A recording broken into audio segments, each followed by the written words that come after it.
չի ցանկանում։ Որևէ մեկի իմ անձնական տվյալները տիրապետեն։ Կա որևէ մեկը, որ կուզի իր հեռախոսը վերահսկի պետությունը, հարցնում են վրդովված քաղաքացիները։ 2027 թվականի հունվարից Հայաստանի յուրաքանչյուր քաղաքացի, ով ունի բջջային հեռախոս, կարող է հայտնվել տոտալ վերահսկողության տակ։ Հեռախոսների email կոդը գրանցելու համար պետական միասնական համակարգ ստեղծելու կառավարության սկանդալային նախագիծը խորհրդարան գնալու ճանապարհին է։ Եթե այն ընդունվի, քաղաքացիների անձնական տվյալները հեշտությամբ կարող են հայտնվել իրավապահների ձեռքում, ահազանգում են փորձագետները։ Ըստ իս նպատակը ընդհանուր թվային վերահսկողության խստացումն է եւ շատ լավ տերմին կա, որը տիպիկ նկարագրում է այն ամբողջ համակարգը, որ այժմ փորձ է արվում ներդրնել Հայաստանում, ոչ միայն email մասին է խոսքը, ոչ միայն email համակարգը, այլև առհասարակ թվային համակարգի հետ կապված խստացումները կոչվում է թվային գուլակ։ Կառավարությունը հերքում է, թե այս նախագծով ուզում է ձեռքի տակ վերցնել քաղաքացիների անձնական տվյալները։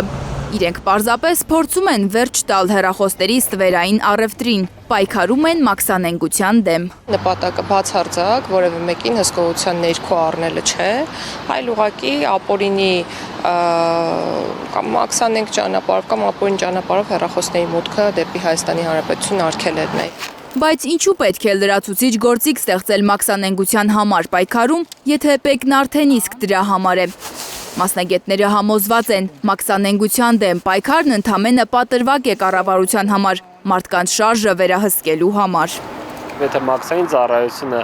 ՊԵԿ-ը չի կարողանում պայքարել մաքսանենգության դեմ, ապա չի կարելի այդ պատրվակով, որը իրականում ըստ իս պատրվակ է, բոլորի հեռախոսները վերցնել հսկողության տակ, email համակարգը իրականում ոչ թե հնարավորություն է տալու պայքարել մաքսանենգության դեմ, այլ դառնալու է անձանց թվային ազատության սահմանափակման ընդգծում եմ հերթական գործիքը։ Եվ հետո ինչ մաքսանենգության մասին է խոսքը, եթե Հայաստան հեռախոսներ ներկրելու համար սահմանված է 0% մաքսատուրք։ Եթե խորհրդարանն ընդունի կառավարության հավանությանն արժանացած այս նախագիծը, այն ուժի մեջ կմտնի 2027-ի հունվարի 1-ից։ Այս օրինագծով ըստ ԲՏԱ նախարարի նոր արտադրված 2 եւ ավելի հեռախոս Հայաստան ներմուծելու դեպքում քաղաքացին պետք է email կոդի համար վճարի 100,000 դրամ։ Հեռախոսներ ներմուծող ընկերությունները մինչև 2 տարվա արտադրություն ունեցող յուրաքանչյուր հեռախոսի համար email կոդի գրանցման համար պետք է վճարեն տարեկան 250,000 դրամ։ Մարդիկ, որոնք արտերկրից իրենց հարազատի համար նոր հեռախոս բերեն, պետք է վճարեն 3,000 դրամ։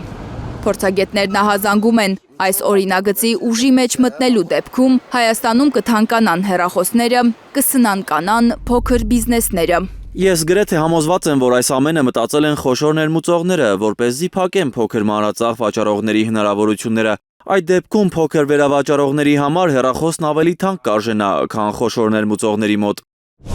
Նիկոլ Փաշինյանի հավանությանն արժանացած այս նախագիծը կիրառվում է միայն ավտորիտար պետություններում, նկատում են մասնագետները։ Հեռախոսների միջոցով մարդկանց անձնական տվյալների վերահսկողության նմանատիպ համակարգ գործում է օրինակ Հյուսիսային Կորեայում։